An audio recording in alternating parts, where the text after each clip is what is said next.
Olá, irmãos, eu sou Rodrigo Souza, sou cristão, pentecostal, professor de escola bíblica e conservador. Nesse vídeo vamos falar do segundo capítulo sobre a resenha do Souza, que é do livro No Poder do Espírito, Fundamentos de uma Experiência Pentecostal, um chamado ao diálogo. Hoje a nossa parte é a hermenêutica silenciosa. Hermenêutica, a revolução silenciosa. Está muito interessante esse vídeo, portanto, se inscreva, compartilha e dá o seu curtir.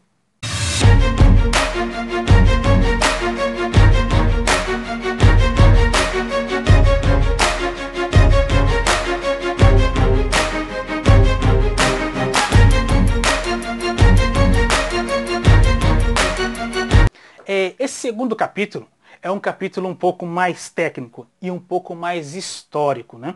O que acontece? Hermenêutica significa o quê? É interpretação bíblica. Então, existem regras para você interpretar a Bíblia corretamente. Aquilo que é literal, literal. Aquilo que não é literal, não é literal. Texto, contexto. Para fundamentar uma doutrina, ela tem que ter subsídios ao longo das escrituras, né?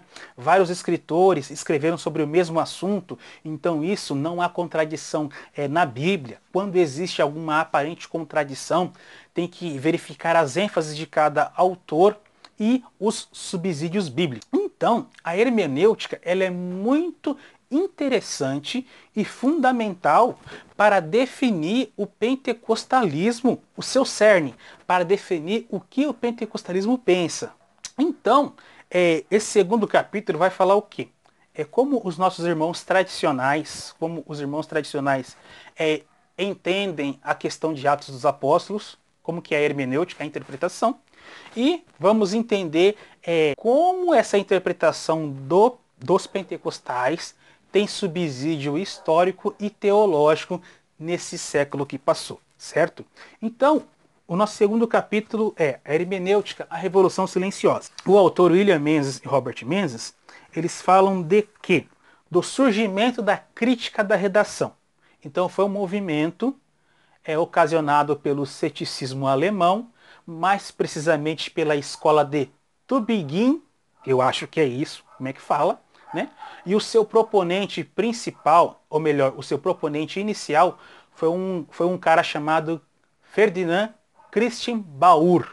Então esse cara usou uma dialética hegeliana e chegou na seguinte conclusão dos evangelhos, Mateus, Marcos, Lucas e João, que os evangelhos carecem de fundamento histórico. Então, quando esses evangelistas escreveram lugar, nome, estação, na verdade não pode levar ao pé da letra. Esse é o primeiro ataque da crítica da redação.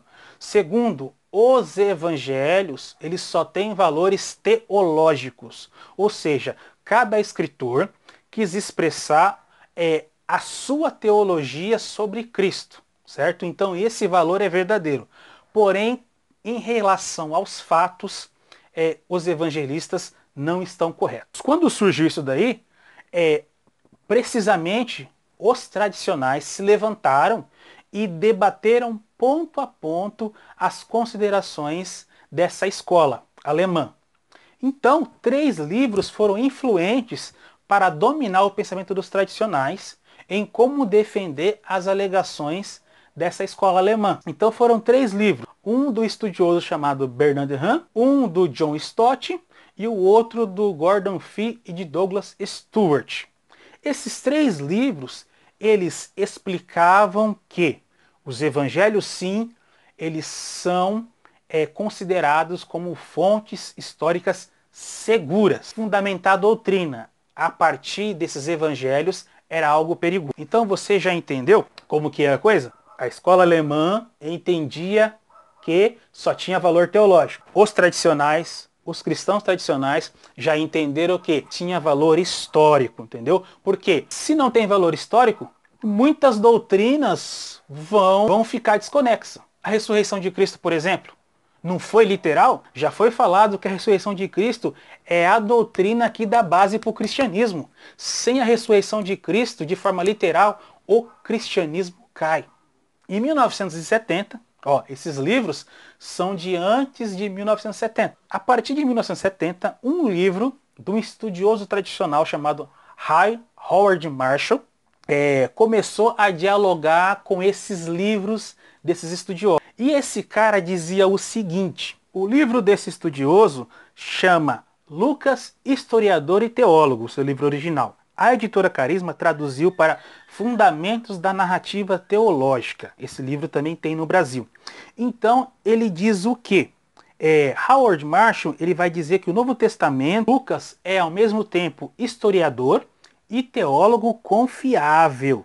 Entendeu? Lucas, quando escreveu a história, ele escreveu de maneira precisa e cuidadosa. Entendeu? Objetiva e uma história imparcial e também com uma agenda teológica em mente. Quando esse livro surgiu, causou um alvoroço nas instituições teológicas entre tradicionais e não tradicionais. Então houve esse diálogo, entendeu? Um livro que conseguiu aproveitar a coisa boa dessa escola alemã. Entendeu? Através desse livro tiveram mais estudos que favoreceram essa assertiva. Entendeu? Então, os evangelhos eles têm uma narrativa teológica e uma narrativa bíblica e histórica também. Partindo desse livro do Marshall, vários estudiosos, tanto tradicionais como não tradicionais, começaram a desenvolver muitas teorias que chegaram a um consenso. Eles começaram a empregar de uma maneira sensata o lado bom dessa escola alemã e chegaram à seguinte conclusão. Por que essa questão da hermenêutica é importante? Porque isso vai impactar o pensamento pentecostal. Por isso que é importante você saber. Então, dessa forma, os evangelhos apresentam a história exata, mas com um propósito. Com efeito, eles foram inspirados por preocupações teológicas e contêm lições direcionadas aos seus leitores. Olha só a transição de pensamento ocasionada através do livro do Marshall, entendeu? Então começaram a ter muitos desenvolvimentos bons, começaram os tradicionais e os não tradicionais a dialogar de maneira teológica. Então hoje em dia já é sabido as narrativas bíblicas, os evangelhos e Atos, eles contêm preocupações teológicas sim. Os autores tinham a mente. Agora só fica o quê? Quais as ênfases teológicas de cada autor. Então, por que isso é interessante para os pentecostais? Porque através desse desenvolvimento, essa hermenêutica vai favorecer o pensamento pentecostal. Porque a nossa tradição é praticamente baseada através do livro de Atos, somente do capítulo 1 e 2, quando o apóstolo Pedro, quando acontece aquela reunião em que os irmãos são batizados com o Espírito Santo e, consequentemente, a igreja cresce.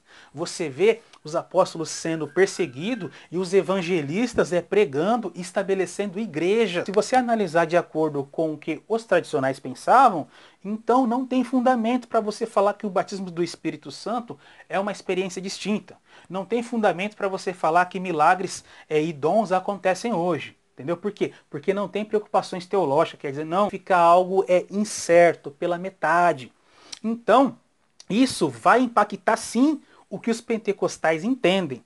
Então, a teologia pentecostal, de maneira objetiva e clara, ela é contundente, ela tem subsídio histórico e ela é fundamental para a compreensão da tradição pentecostal. Então, através das narrativas, sim, elas tem a história explicada de maneira exata e cada escritor teve uma preocupação teológica.